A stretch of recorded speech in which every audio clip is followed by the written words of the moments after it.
Hello friends, welcome back to my YouTube channel. आप देख रहे हैं पढ़ाई वाला वाईटी। आज की वीडियो का टॉपिक है magnetic effects of electric current. ये क्लास 10th में आपको मिलेगा और इसमें जो टॉपिक्स हम लोग पढ़ेंगे वो हैं properties of magnet, magnetic field and field lines, magnetic field of bar magnet.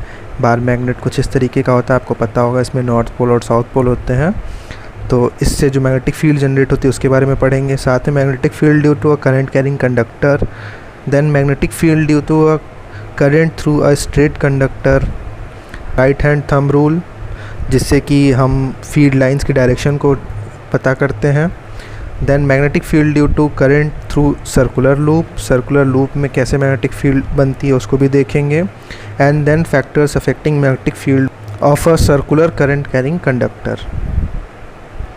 तो चलिए पढ़ते हैं।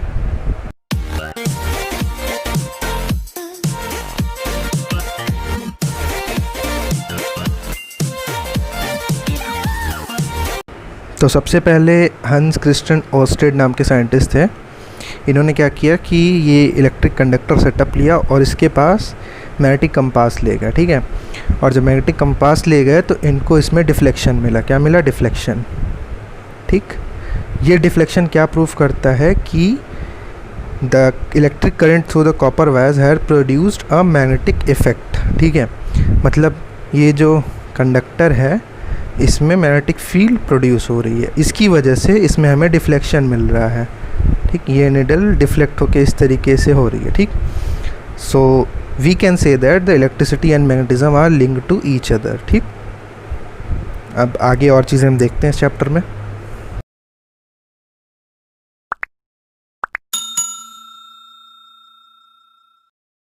देन अब आते हैं मैग्नेट और उसकी प्रॉपर्टीज़ पे। तो सबसे पहले magnet is a substance that attract iron और आयरन लाइक सब्सटेंसेस, ठीक है। मैग्नेट क्या है? वो मैग्नेट एक ऐसी चीज़ है जो आयरन या आयरन लाइक सब्सटेंसेस को अट्रैक्ट करती है, अपनी तरफ खींचती है, ठीक है। Then every magnet has two poles, north and south. हर मैग्नेट में दो पोल होते हैं, एक पोल को नॉर्थ पोल कहते हैं, दूसरे को साउथ पोल कहते हैं। Like poles repel each other, ठीक है। Like poles repel each other मतलब अगर नॉर्थ है और ये दूसरा मैग्नेट है उसका भी नॉर्थ पोल है तो ये एक दूसरे को रिपेल करेंगे, ठीक है। And unlike poles attract each other मतलब अगर नॉर्थ पोल है और ये साउथ पोल है दूसरे मैग्नेट का, ठीक, तो ये एक दूसरे को क्या करेंगे? अट्रैक्ट करेंगे। ये अपनी तरफ खींचेगा और साथ में ये अपनी तरफ खींचेगा, तो ये और क्लोज आएंगे। Then a freely suspended bar magnet aligns itself in north south direction। अगर किसी मैग्नेट को हम फ्रीली सस्पेंड कर दें तो वो हमेशा नॉर्थ और साउथ डायरेक्शन में अलाइन हो जाता है, जिसमें उसका नॉर्थ पोल नॉर्थ डायरेक्शन की तरफ होता है और साउथ पोल साउथ डायरेक्शन की तरफ। तो मतलब अगर ये नॉर्थ डायरेक्शन होगी, ये साउथ डायरेक्शन होगी, तो ये कुछ इस तरीके से अलाइन हो जाएगा। Then an electric current carrying wire behaves like a magnet. ये हमने अपने पिछले एक्सपेरिमेंट में देखा था और वो मैग्नेट की तरह बिहेव करेगा।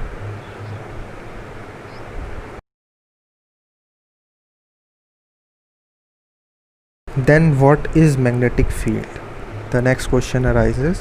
So the area around a magnet where magnetic force is experienced or felt is called magnetic field, ठीक है। तो मतलब अगर ये एक मैग्नेट है, इसका नॉर्थ पोल है, ये साउथ पोल है, तो इसके पास कुछ एरिया या कुछ रीज़न होगा जिसमें अगर हम किसी आयरन पार्टिकल को ले आते हैं तो उसमें उसका फोर्स मतलब वो अपनी तरफ वहाँ से उसको अट्रैक्ट करना शुरू करेगा, और अगर यहाँ पे है तो वो फील नहीं होगा। So this region is what? Magnetic field. इस रीजन को हम क्या कहेंगे? ये इस मैग्नेट का मैग्नेटिक फील्ड है, ठीक है। It is a quantity that has both direction and magnitude, ठीक है। तो फोर्स है मतलब पुल कर रहा है अपनी तरफ, तो कुछ ना कुछ इसका मैग्नीट्यूड होगा। एंड साथ में डायरेक्शन है, जैसे हमने पहले देखा कि नॉर्थ और साउथ पोल हैं, तो इस तरीके से फील्ड लाइंस जनरेट होती हैं बार मैग्नेट में। ये आगे में भी देखेंगे। In the magnetic field the force exerted by a magnet can be detected using a compass, ठीक। कंपास हम एक मैग्नेट के पास ले आएंगे तो उसमें डिफ्लेक्शन होगा और वही डिफ्लेक्शन बताएगा कि इसमें फोर्स एक्सर्ट किया जा रहा है। The magnetic field presented by magnetic field lines. जो मैग्नेटिक फील्ड है वो यूजुअली मैग्नेटिक फील्ड लाइन से रिप्रेजेंट की जाती है। जैसे कि हमने कहा कि फील्ड लाइन से रिप्रेजेंट किया जाता है मैग्नेटिक फील्ड को, तो the imaginary lines of magnetic field, ये क्या है, इमेजिनरी लाइन है, ऐसा हम मानते हैं कि इतने रीजन में ये होगा। Around a magnet are called field lines और field line of a magnet, ठीक है। When iron filings are allowed to settle around a bar magnet, they get arranged in a pattern which copy the magnetic field lines, ठीक है। मतलब अगर ये एक बार मैग्नेट था और इसके पास हमने आयरन फिलिंग गिराई ढेर सारी, तो ये इस तरीके से अरेंज होती है जो कि कॉपी करती है मैग्नेटिक फील्ड लाइंस को, ठीक है। अब आइए इस चीज़ को डायग्राम से समझ लेते हैं। तो ये हमारा बार मैग्नेट है, ठीक है, और जब इसके पास हमने ये आयरन फिलिंग गिराई तो ये कैसे अरेंज हो रहा है, देख रहे हैं, ये कुछ इस तरीके से अरेंज हो रहा है, ठीक।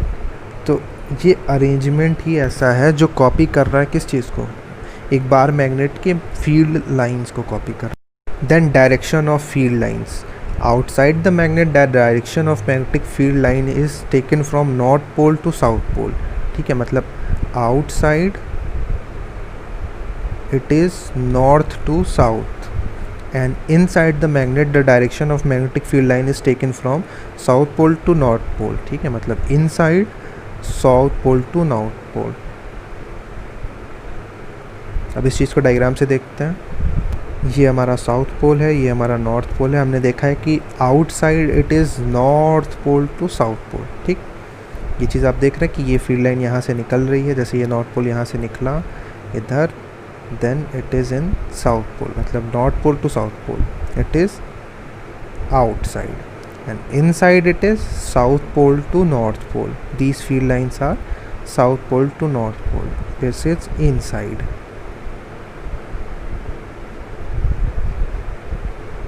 अब आप लोग सोचेंगे कि एक बार मैग्नेट के अंदर फील्ड लाइंस कैसे देख ली गई, तो हमने पहले ही बताया ये इमेजिनरी है, मतलब ये कॉन्सेप्ट हमने इमेजिन किया है कि अगर फील्ड लाइन यहाँ से निकल रही है नॉर्थ पोल से, ये अपने सर मतलब जो इसका पाथ है उसको कैरी करते हुए साउथ पोल की तरफ जाएगी, और देन साउथ पोल से ये नॉर्थ पोल की तरफ जाएगी, because it is continuous.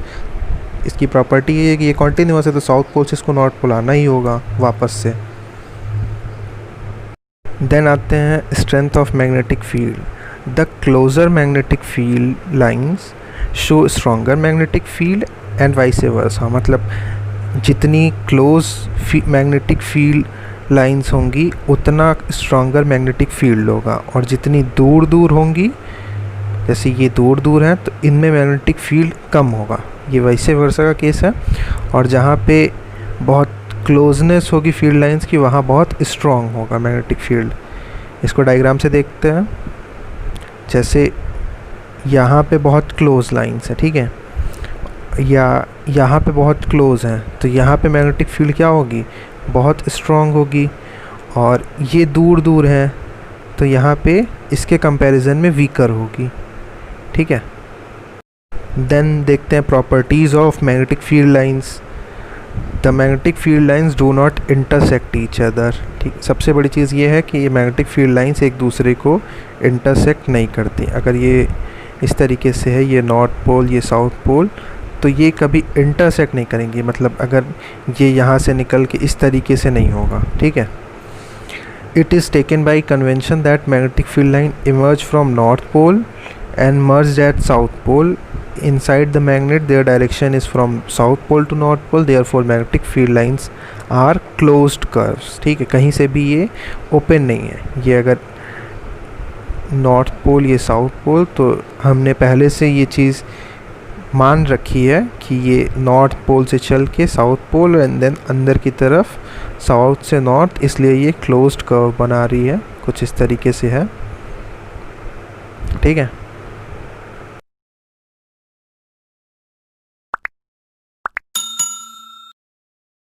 Then हमारा नेक्स्ट टॉपिक है magnetic field lines due to a current carrying straight conductor, ठीक।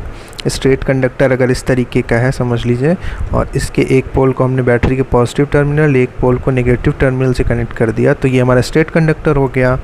अब इसमें कैसी मैग्नेटिक फील्ड लाइंस बनेंगी इसको पढ़ते हैं इस टॉपिक में। अ current carrying straight conductor has magnetic field in the form of concentric circles around it।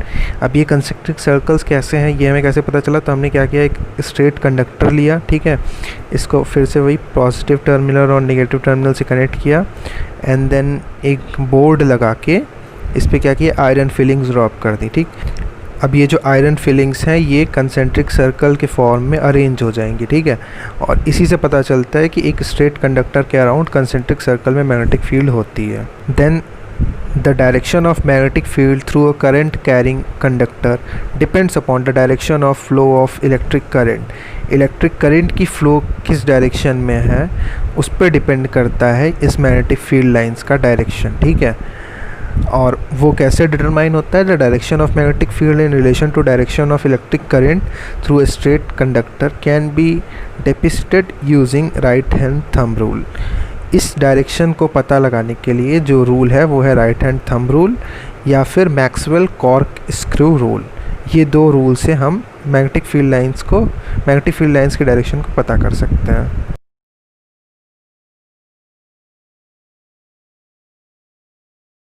सबसे पहले देखते हैं राइट हैंड थंब रूल क्या कहता है। If a current carrying conductor is held by right hand, ठीक है, सपोज़ हमने एक करंट कैरिंग कंडक्टर को अपने राइट हैंड में पकड़ लिया, कीपिंग द थंब स्ट्रेट, अपने थंब को स्ट्रेट रखा है ऊपर की तरफ, and if the direction of electric current is in the direction of thumb, मतलब जिस डायरेक्शन में हमारा थंब है उसी डायरेक्शन में इलेक्ट्रिक करंट है, then the direction of wrapping of the fingers, ये जो फिंगर्स हैं ये जिधर की तरफ बंद हो रही हैं, wrapping of the other fingers will show the direction of magnetic field. अब सपोज़ ये एक कंडक्टर है, इसको हमने राइट हैंड में पकड़ लिया, थंब हमारी इस करंट की डायरेक्शन को शो कर रहा है जो कि अपवर्ड डायरेक्शन में है।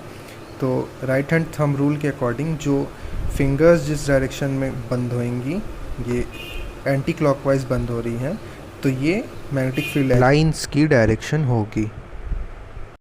अब सपोज़ यही सेम कंडक्टर है और इसमें करंट की डायरेक्शन रिवर्स हो गई, ठीक है, और ये हमारा थंब करंट के डायरेक्शन को शो कर रहा है। तो इस केस में जो फिंगर्स जिस डायरेक्शन में क्लोज होंगे, मतलब क्लॉकवाइज क्लोज हो रहे हैं, इस कंडीशन में मैग्नेटिक फील्ड लाइंस की जो डायरेक्शन होगी वो होगी क्लॉकवाइज, ठीक है। So this is right hand thumb rule. अभी जो चीज़ हमने वीडियो में देखी है अब उसको डायग्राम के थ्रू भी समझ लेते हैं। तो ये हमारा कंडक्टर है जिसमें करंट अपवर्ड डायरेक्शन में फ्लो कर रही है, मतलब जो थंब है वो हमारा ऊपर की डायरेक्शन में होगा, एंड जो फिंगर्स कर्ल होंगे उनकी डायरेक्शन एंटी क्लॉकवाइज होगी, ठीक है। तो इसमें जो कॉन्सेंट्रिक रिंग बनेंगे वो एंटी क्लॉकवाइज, उसमें मैग्नेटिक फील्ड लाइंस का मूवमेंट होगा।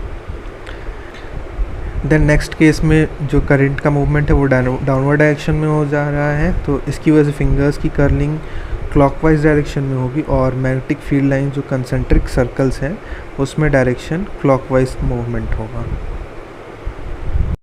देन नेक्स्ट जो रूल है वो है Maxwell's cork screw rule. As per Maxwell's cork screw rule, if the direction of forward movement of screw shows the direction of current, then the direction of rotation of screw shows the direction of magnetic field। मतलब अगर forward movement screw को कसा जा रहा है तो इसमें जो मैग्नेटिक फील्ड लाइंस बनेंगी उनका डायरेक्शन क्लॉकवाइज होगा, ठीक है। और इसी अगर स्क्रू को इसमें जो मैग्नेटिक फील्ड लाइंस की डायरेक्शन होगी वो एंटी क्लॉकवाइज होगी। तो ये दो रूल हैं, थंब रूल और मैक्सवेल्स कॉर्क स्क्रू रूल, जिससे हम मैग्नेटिक फील्ड लाइंस के डायरेक्शन को पता करते हैं। देन आ जाते हैं प्रॉपर्टीज़ ऑफ मैग्नेटिक फील्ड। जो ये मैग्नेटिक फील्ड हैं इनकी क्या क्या प्रॉपर्टीज़ हैं। The magnitude of magnetic field increases with increase in electric current and decreases with decrease in electric current. मतलब जैसे जैसे हम करंट को बढ़ाते जाएंगे वैसे वैसे मैग्नेटिक फील्ड बढ़ती जाएगी। The magnitude of magnetic field produced by electric current decrease with increase in distance and vice versa, ठीक है। तो जितना पास हम इस सर्किट के आते जाएंगे उतनी ज़्यादा हमें मैग्नेटिक फील्ड मिलेगी, और जितना दूर इससे जाएंगे उतनी कम मैग्नेटिक फील्ड हमें मिलेगी. The size of concentric circles of magnetic field lines increases distance from the conductor, which shows that the magnetic field decreases with distance.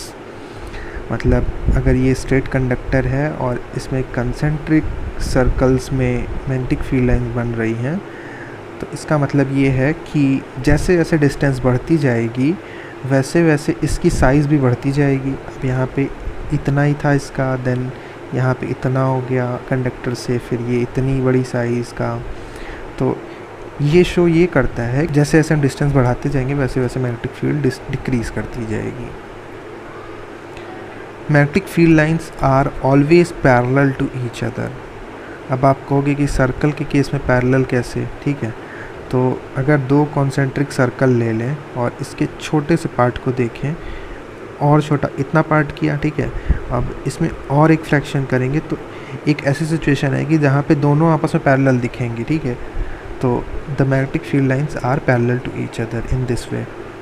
No two field lines cross each other. ये हमने पहले ही देखा है कि भाई concentric circles का मतलब ही है कि जो फील्ड लाइंस हैं वो एक दूसरे को कभी इंटरसेक्ट या क्रॉस नहीं करेंगी.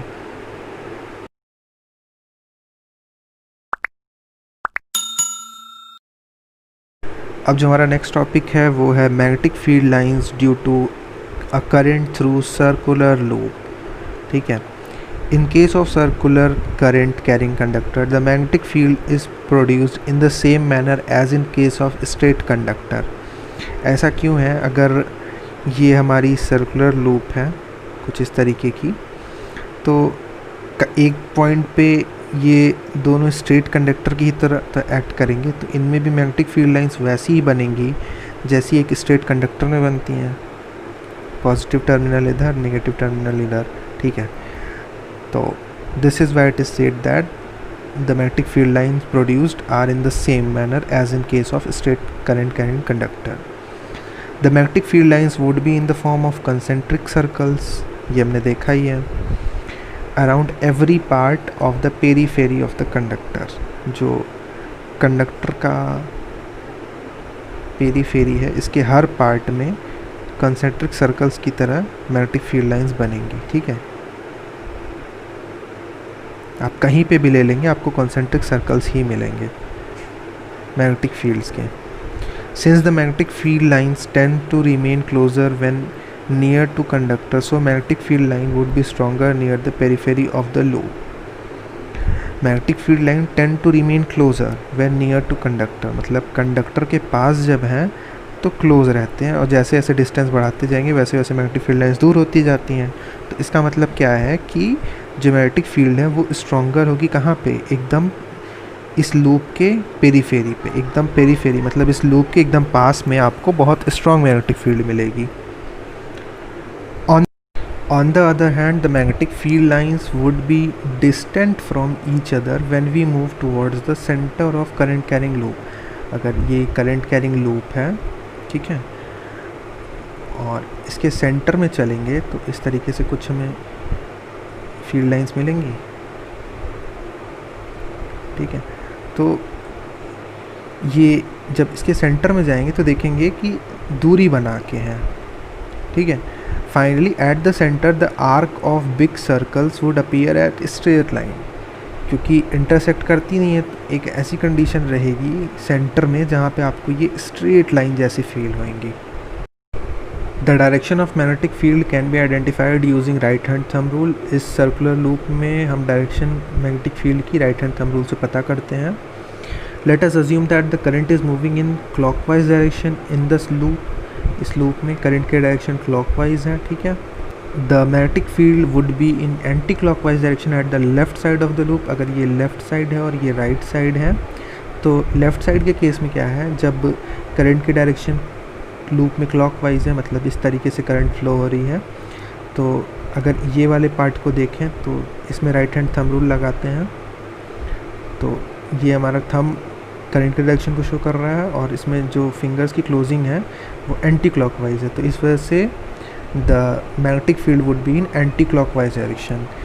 देन सेम इसी तरीके से राइट साइड में आएंगे तो करंट की डायरेक्शन नीचे की तरफ हो जाएगी, और ऐसे केस में जो फिंगर की कर्लिंग होगी वो इस तरीके से होगी, तो क्लॉकवाइज डायरेक्शन में मैग्नेटिक फील्ड मिलेगी। ये हमारे सामने करंट कैरिंग सर्कुलर लूप है, ठीक है, और ये आयरन फिलिंग आप देख रहे हैं कैसे मैग्नेटिक फील्ड लाइंस को कॉपी करते हुए अपना सेटल हुए हैं। तो ये कैसे हो रहा है इस चीज़ को देखते हैं। अब सपोज़ ये हमारा करंट कैरिंग सर्कुलर लूप है जिसमें करंट की direction is anti clockwise. Okay, so current की डायरेक्शन एंटी क्लॉकवाइज हो गया। अब इस केस में राइट हैंड थंब रूल लगा रहे हैं तो देख रहे हैं कि करंट बाहर की तरफ, स्क्रीन से बाहर की तरफ आ रही है, तो जो फिंगर्स की कर्लिंग है वो इस तरीके से हो रही है, यानी यहाँ पे आपको जो मैग्नेटिक फील्ड लाइंस मिल रही हैं वो क्या है, एंटी क्लॉकवाइज, ठीक है। देन यहाँ पे right hand thumb rule apply कर रहे हैं तो बोर्ड के अंदर की तरफ यानी स्क्रीन के अंदर की तरफ करंट की डायरेक्शन है, और जब इसमें फिंगर की कर्लिंग देख रहे हैं तो ये क्लॉकवाइज है, ठीक है। तो एक चीज़ तो बड़ी साफ़ है कि करंट कैरिंग सर्कुलर लूप में एक साइड आपको एंटी क्लॉकवाइज मिलेगा और दूसरी साइड आपको क्लॉकवाइज मिलेगा, ठीक है। दोनों क्लॉकवाइज नहीं हो सकता, दोनों एंटी क्लॉकवाइज नहीं हो सकता, और ये आपस में चेंज होएगा तभी जब आप करंट की डायरेक्शन को चेंज करेंगे। देन अब हमने मैग्नेटिक फील्ड लाइंस ड्रॉ कर दी हैं, जैसा कि हमने देखा था कि इधर साइड एंटी क्लॉकवाइज है और इधर साइड आपके क्लॉकवाइज हैं। मैग्नेटिक फील्ड लाइन सेंटर में आते आते एक टाइम ऐसा आ रहा है जब एकदम स्ट्रेट हो जा रहे हैं, ठीक है। अब इसी चीज़ को हमने और डिटेल में देखा और डिटेल में स्टडी किया तो पता चला कि कुछ इस तरीके की हमको मैग्नेटिक फील्ड लाइंस देखने को मिल रही हैं, और अगर आप ध्यान देंगे तो ये आपको एक बार मैग्नेट जैसा नहीं लग रहा है। बार मैग्नेट के केस में भी तो यही होता है कि अगर इस चीज़ को हम नॉर्थ पोल कह लें और इस चीज़ को साउथ पोल कह लें तो outside north pole to south pole जा रही है और inside south pole to north pole magnetic field lines, तो ये रिजेंबल कर रहा है, यानी करंट कैरिंग सर्कुलर लूप एक स्मॉल बार मैग्नेट की तरह बिहेव करता है। अब ये पूरा समराइज़ कर रहा है कैसे सर्कुलर लूप में मैग्नेटिक फील्ड लाइंस बन रही है और कैसे राइट हैंड थंब रूल को अप्लाई करके हम मैग्नेटिक फील्ड लाइंस की डायरेक्शन को देख रहे हैं। तो यहाँ पे वही है कि करंट एंटी क्लॉकवाइज मूवमेंट है, जिसमें एक साइड आपको जब आप राइट हैंड थंब रूल लगाएंगे तो आपको इधर क्लॉकवाइज डायरेक्शन में मैग्नेटिक फील्ड लाइंस मिलेंगी, इधर एंटी क्लॉकवाइज डायरेक्शन में, और इस पूरे सेटअप को आप ध्यान से देखेंगे तो ये नॉर्थ पोल हो जाएगा, ये साउथ पोल हो जाएगा, और ये दोनों एक्ट किसकी तरह कर रहे हैं, एक बार मैग्नेट की तरह, एक छोटे बार मैग्नेट की तरह। नेक्स्ट आ जाते हैं the strength of magnetic field at the centre of loop और कॉइल डिपेंड्स ऑन। जो ये कॉइल है इसके सेंटर में जो मैग्नेटिक फील्ड बन रही है वो किन फैक्टर्स पर डिपेंड। फर्स्ट फैक्टर जो है वो है कि radius of coil, the strength of magnetic field is inversely proportional to the radius of coil, यानी जैसे जैसे हम कॉइल की रेडियस को कम करते जाएंगे हमें मैग्नेटिक फील्ड और स्ट्रॉन्ग मिलती जाएगी, ठीक है। यानी अगर रेडियस को कम कर रहे हैं तो फील्ड हमें और स्ट्रॉन्ग मिलेगी। देन सेकेंड है number of turn in the coil. As the number of turn in the coil increases, the magnetic strength at the center increases because the current in each circular turn is having the same direction. Thus, the magnetic field due to each turn add up. मतलब अगर इसी circular loop का हम solenoid बनाए जो कि हम आगे पढ़ेंगे तो उसमें होगा क्या कि इसमें सब में करंट के डायरेक्शन सेम होगी तो सबका मैग्नेटिक फील्ड ऐड होता जाएगा। क्या होगा, इन सब का मैग्नेटिक फील्ड ऐड होगा और ये बहुत स्ट्रॉन्ग मैग्नेट की तरह बिहेव करेंगे। The strength of the current flowing in the conductor, ये चीज़ तुमने देखी है कि जैसे जैसे हम करंट इंक्रीज करेंगे वैसे वैसे ही strength of these magnetic field also increases.